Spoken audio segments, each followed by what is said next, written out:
Hello everyone, Pallytime here. Welcome back to Heroes of the Storm. In today's video, we are going to be playing as Nazeebo. I don't believe I've used the green tint yet. I mentioned in an earlier video that I wanted to play a lot more Zebro. I've really been enjoying his playstyle since some of his recent changes. Those leaping spiders are a ton of fun. And we're almost level 9, so I've put a fair amount of time into him. And I just want to periodically continue to do these videos as I continue to refine my skills on the character. As of right now, I believe I'm sitting somewhere, I think I'm just under a 60% win rate with Zebro. I think 59, maybe 58 would be the low end. So it's been going pretty well. I hear the call. Alright, ladies and gentlemen, we are going to find ourselves on the Cursed Hollow, my favorite map. We are going to be picking up Death Ritual at level 1. I'm going to be totally honest with you. My build does not change very much ever on Zebro. I've already shown you guys the two variations I've used. So we could talk about why I would pick one variation over the other. So because they have a Butcher and a Kerrigan and a Kael'thas, I know that I am in there's a decent potential that I'm just gonna fucking die. That pretty much dictates that you don't pick up Gathering Power at level 4.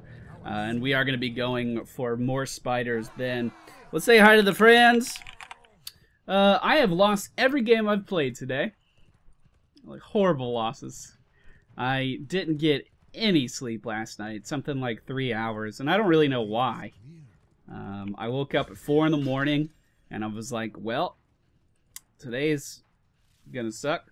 I don't really have that mentality. It's just something that I accepted. Today's gonna suck. We don't see the Butcher, so care for the secret Butcher. We don't see the Butcher, so he's likely waiting to kill someone. With our level 1 talent, Death Ritual, remember, you actually do have to last hit enemies. Have to last hit these minions.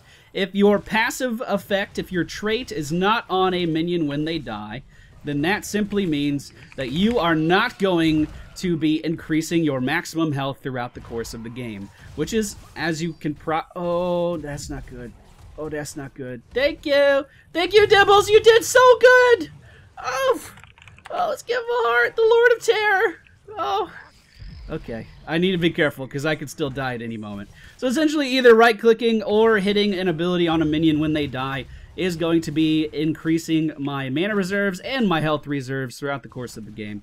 So it's very important that we have a nice, strong early game so we can begin to stack that up. That being said, going up against a Kerrigan and a Butcher with an Abathur top hat on top of all of that is not really what you want. So I am going to be poking at long range with these.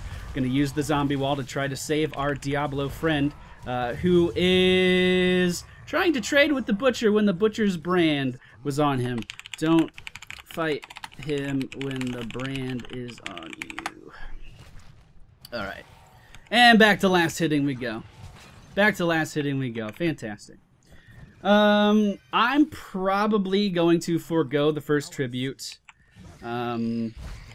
Just forgot it did that much. Yeah, it does a ton.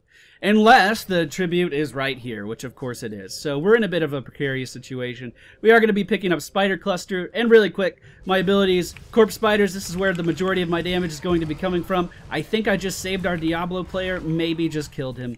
And then we have our Zombie Wall, which you saw I just used very eloquently. And then we have the Plague of Toads, which does a ton of damage in a frontal cone. Yeah, baby girl, charge right into me. Fuck the Butcher. Ugh, so hard to deal with. I don't think he's overpowered.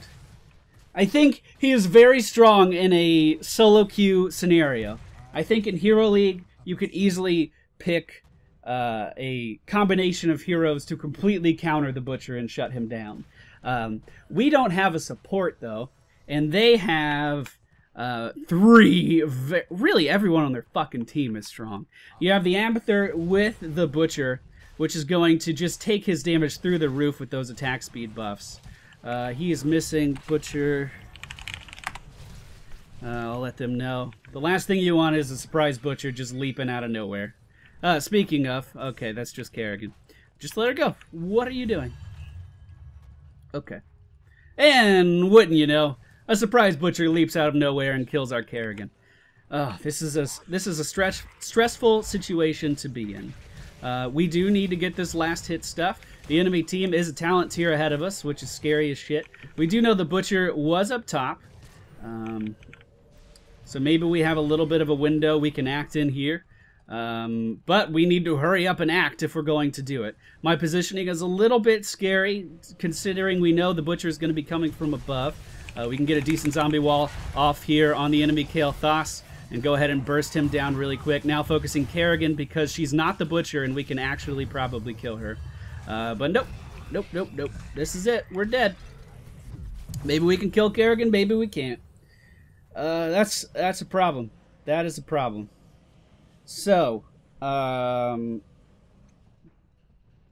what do we do in this situation? What can we do in this situation?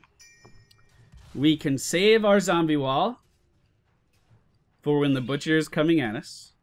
But he's obviously always going to have a Kerrigan right by his side. The butcher can completely gap close on top of us whenever he wants to. Next tribute is going to be top right. It's going to be right here. Right there. So honestly, I should be going middle right now. Unless Diablo's going, and then I need to stay because we need to soak XP here because we're already behind. We should probably just let them have it and soak. Although we are in quick match, so I don't know if we're going to have that kind of organization going on here. I suppose that's what words are for. And, you know, I could tell them. Looks like they are fighting it out in the middle lane right now. She cannot use the Kerrigan combo, so we are free to harass her. And when you know I'm right about the tribute spawn, let them have it. I agree. I agree with Diablo. Absolutely. They have heroics we cannot contest. So we're going to have to deal with the curse, which is... Oh, the fucking slug was in the bush. Which is always a little bit of a problem. But I agree, letting them have that tribute there is definitely the best move. Because quite simply, I mean, what ultimate did the butcher take? Oh, he actually didn't go for Furnace Blast. Interesting. Yeah, they could just own us. The enemy Kael'thas went for Phoenix, which is good. Considering we don't have a support, Pyroblast is like fucking deadly, but he didn't go for that, so I'm feeling okay about that. So yeah, we just got to keep on keeping on. Hopefully the team doesn't feed too hard, and we need to hit level 10. That's really our plan right now. Gonna have to soak this XP. Unfortunately, that's the reality of the situation we're in right now. We are going to lose that. Top is definitely lost. Of course, while we're cursed, our turrets are not firing. So we just have to manually defend everything. The friendly team did go for that bruiser camp. Someone on the friendly team also picked up the siege giant camp behind me, which is going to help me push bottom. And once again, I'm just trying to soak XP for the team. Unfortunately, it looks like the friendly team is trying to fight the enemy team. I thought we already decided we couldn't fight. Well, it's not looking too good, ladies and gentlemen. Not looking too good. Okay, I'll just say okay. Well, we have hit level 10. We are definitely going to be going for Gargantuan. If we went for Vengeful Spirit, we would have to stand still, which is not something I want to do at all. In the time we've been down here in the bottom lane, we have managed to get an additional 320 HP from our stacks, which is going to help, but not tremendously. Now would be, I agree, a good time to go for boss. The enemy team likely doing the same thing, though. Vala kind of going off by herself, revealing that we are making our way up to the top lane, so definitely the wrong thing to do there. Now she's walking directly towards us, revealing to the enemy team that we are indeed getting boss right now. So definitely things that she should not be doing. Luckily, they were across the map, so our devious plan will succeed. We are going to have to defend against this boss, of course. We can't just let this push. We've already given them a free curse and free reign over all of our health bars, so we do have to make a stand eventually. Just going to throw out the toads there to deal some siege damage. Hopefully help counter that lane a little bit. Alright. This is going to be an uphill battle, for sure. I mean, they quite simply just have a incredibly scary combo to go up against. And you know, that's something that happens in quick match. That's something that happens. I'm gonna get... No, I didn't get rooted, because I'm good at this game. Look at me. Abathur's still down here in the bottom lane. We should probably try to pressure him out. At least make him scared. Okay. It looks like we're going to respond to these mercenary camps, though, which isn't a bad call. We don't have a really good way of poking at Abathur. Here comes the enemy team, 2 members in the middle lane. We don't see anyone else on the map, so I am going to be saving my zombie wall. The Butcher down here, going to ping him for danger just to make sure that everyone on the team sees that. And now we just have to position accordingly. We know he's going to be coming from the bottom left, so we want to be up at the top right. We want to be the last possible target that these guys are going to go after. And something to note, even though I haven't been in the majority of these fights, we are sitting at top hero damage for our team. We are going to have to worry about top very soon, even though a tribute is spawning right now. This tribute is not super important, though, as it's only 1 out of 3 for everyone on the team, for everyone in the game, rather. The enemy team is still a full talent tier ahead of us, 3 whole levels. We do find the enemy Butcher, and he is cut off from his team. This is when we should be acting. Unfortunately, my positioning here was atrocious. Diablo with the Flame Breath trying to do some work there. Unfortunately, I am completely pressured out of here. He may be charging in on me. Yes, he is. This is when we zombie wall ourselves, but unfortunately, the entire team was completely picked apart in the process. So, it's very easy in this situation to just say, well, we're fucked. Because we might be. When the enemy team can do that whenever they want to, you always have to worry a bit. They are pushing into our tier 2 defenses without a curse, with just a couple minions by their side, and they're likely going to be successful with this push as well, as they do take it down. Maybe we can get a kill on the enemy Nazeebo here. The damage increase that they get from these level advantages is not something that you can really ignore. It is a ton of damage. Like, just a 1 level advantage is something that you need to be aware of. But they have 4 levels on us right now because no one's really soaking any XP. We could potentially go for a bruiser camp here just to put some pressure on the enemy team. And it is literally the only objective that we can actually go for on the map right now. Although it looks as though the friendly team is going to be ignoring that. The enemy team now pushing the bottom lane, trying to do the exact same thing they just did the middle. Just walk their way in here, pressure us out. Which is something we're actually going to have a really hard time dealing with. I'm just going to go ahead and spawn the Gargantuan. We are zoned out by the zombie wall there. The Butcher completely out of position, though. If we let him get out of here, we deserve to lose. And we let him get out of here. We deserve to lose. I might be able to kill him. Hey, victory! He's going to die. And now we are going to die as well. And, of course, he didn't die because he's the Butcher, and he can heal off of blood. All right. Well, need to be killing Cal and Kerrigan. Well, when the Butcher's walking in and completely intimidating all of your squishies, there's not much you can do. In this particular situation, I really don't know. I don't know how to come back from this.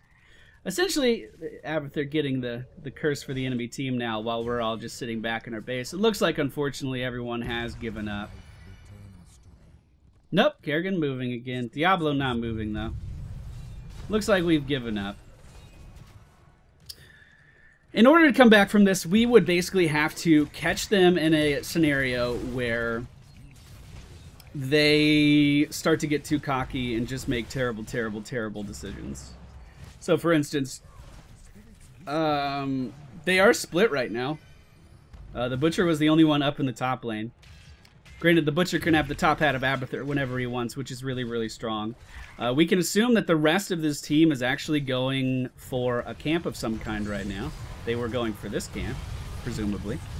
We do actually have a pretty good spot here. We can take out Zebro. We're actually flanking the enemy team. Unfortunately, that Phoenix is going to zone us out. But picking up a kill like that is something we can really benefit from with the underdog XP bonus. We do have the copy of Butcher from Abathur dealing a ton of damage to me. Even though he's not the real thing, it hurts a ton. And unfortunately, everyone on the team just kind of keeps walking in one at a time into these confrontations. And we can't really make anything happen. Kerrigan missed the combo. Can we land the zombie wall? Of course not. But we may actually be able to zone them out. No. No, we can't. No, we can't. Well, someone asked in the comments recently if I just post my wins. I do not. And yes, shit like this happens to every single player in Heroes of the Storm. Sometimes the stars just don't align. And honestly, there's not much you can do about it. We can be killed here quite easily. We need to avoid the combo, which we just did. Gargantuan, don't fail me now. There we go. We're taking down Kerrigan. And it looks like the friendly team was able to take down the Butcher as well. Well, as far as my play goes, I feel like I'm doing pretty well. I feel like my decision making hasn't been awful. We've done the most siege damage, the most hero damage, we've contributed the most XP for the team. My positioning hasn't been great, but it hasn't been awful. I've picked up a few kills where there have been openings to do so. I've been predicting where the enemy team is. For instance, I said they were getting this camp, and as you can see, one of the bruisers was already dead by the time I got here. Looks like our Diablo left the game, but is now back. Not getting any help from the friendly team and taking this for some reason. We'll go ahead and grab it and recall. We should ping danger because they are outnumbered here. Kael'thas looks like he is going to be taken down though. And Zebro, the enemy Zebro, very vulnerable as he was still channeling that vengeful spirit there. Looks like we are going to take him down as well. So this is exactly what I was talking about. If we wanted to come back into this game, we really have to take advantage of that underdog XP bonus and really just pick up kills here and there when we can. We were 4 levels behind the enemy team previously. Now we are 1 level behind the enemy team, about 1.5. So you really can come back from losses like this. Unfortunately, I do think we're a little past that point. I'm still trying. If I wasn't back here, cleaning up the base, we would die to catapults. And even though we are fighting here, I still have to be very mindful that we could still die to catapults. So we could pick up a kill on Kerrigan here, and then I just walked into the stun. We could pick up a kill on Kerrigan, and then I pretty much have to leave. Looks like the Butcher trying to solo this guy here. We have to disengage from the Abathur copy. He's going to try to charge me. Can we zombie wall myself? Oh, we zombie walled myself and picked up the kill, but that's going to be a good game. Yeah, you get matches like this, guys. It's a reality of life. It's a reality of life. Could we have done better versus this team comp? Absolutely. Is this worth shit-talking my team over? Absolutely not. It's 20 minutes of my life, and then you move on. And actually, it looks like with a Vala, we may be able to defend it. Obviously, we have to go Bolt of the Storm. Obviously. Because they have such hard engage, and we have to get away from it. We have to get away from it. Abathur coming in for the slaps. Did not kill the core, but the Phoenix will, of course. If the Phoenix actually hits the core. The Phoenix is actually prioritizing fucking minions right now. Are you kidding me? What a good ultimate! Wow! That is garbage! Well, if the wind blows too hard on our core, it's gonna die. But for the time being, we could actually get a boss. We could start pushing against the enemy team. But in reality, like, the Butcher could just kind of walk in there and auto-attack it once or twice. And then it's dead. In fact, I would wager that the Butcher and Kerrigan are making their way down bottom lane right now. And they're going to be showing up in our base any moment. I would wager that. Or they're getting a boss, because they want to make sure. It's one of those two things. Let's see which one is right. It's one of those two things for sure.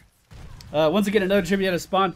We're not going to get that. And they are getting boss. I did expect that. Okay. Well, Zebro making his way in with the top hat of Abathur. I think that is going to end it. Laying down the zombie wall. Does count as a minion, so the core will prioritize those. And yeah, that was a prime example of